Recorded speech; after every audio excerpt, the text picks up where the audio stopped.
Labor Day weekend coming up, you can imagine even more questions.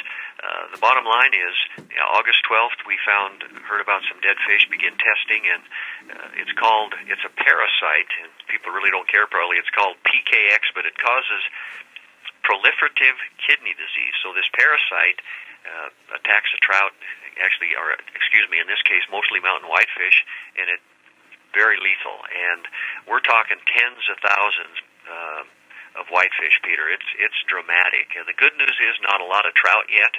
We just don't know. And there's some stressors like low water levels and high water temperatures.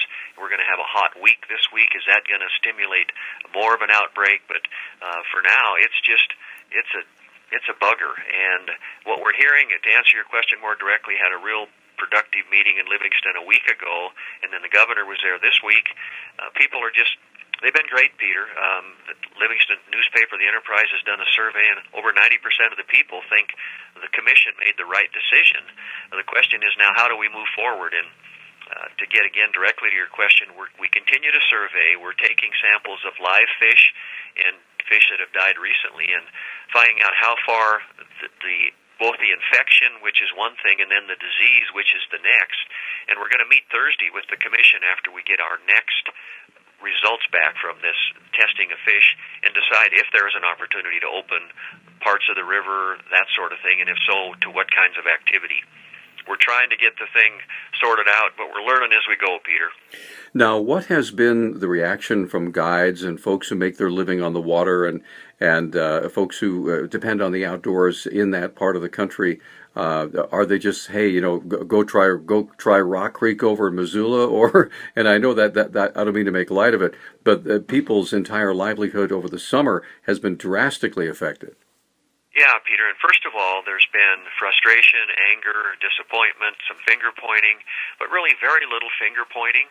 And I think the good news is the outfitting community knows that trout population is really the lifeblood of their livelihood.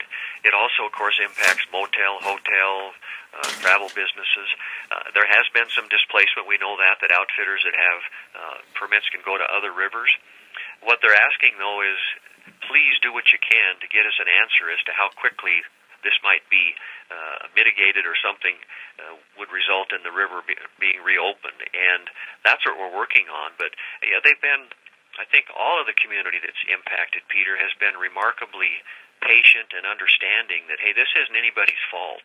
And we need to do some things as an agency to get the answers we need to provide information to the commission to make decisions on what the next best step is. Now, Ron, I know that you're not an economist, but has there been any figures released, even just ballpark, as far as the economic impact of the closure of the river so far, just in the couple of weeks it's been in effect? No, Peter, not directly. All I can tell you is, and we just had this discussion, fishing in Montana is a $900 million industry, and that doesn't include license sales, that sort of thing. It's a $900 million industry from visitors to our state and resident anglers. We don't have that kind of specific information for the Yellowstone drainage. Okay. So as we go forward here, is there a possibility that this may continue on?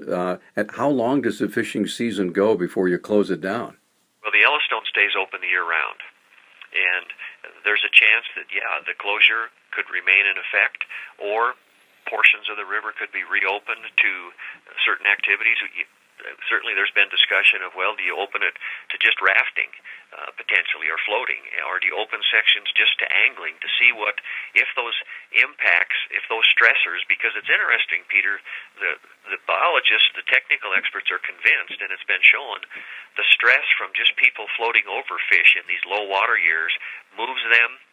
And that might be an additional stress that results in whether they make it or not.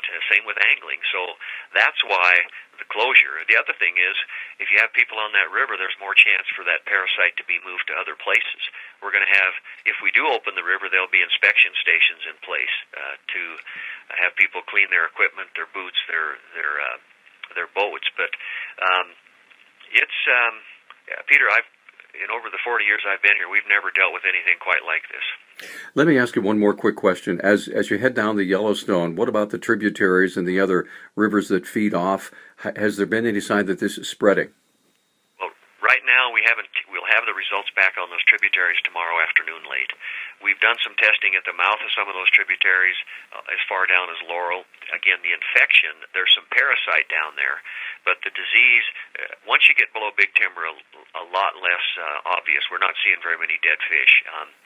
But the tributaries will have information on those. The bigger tributaries like the Shields, the Boulder, the Stillwater will have better information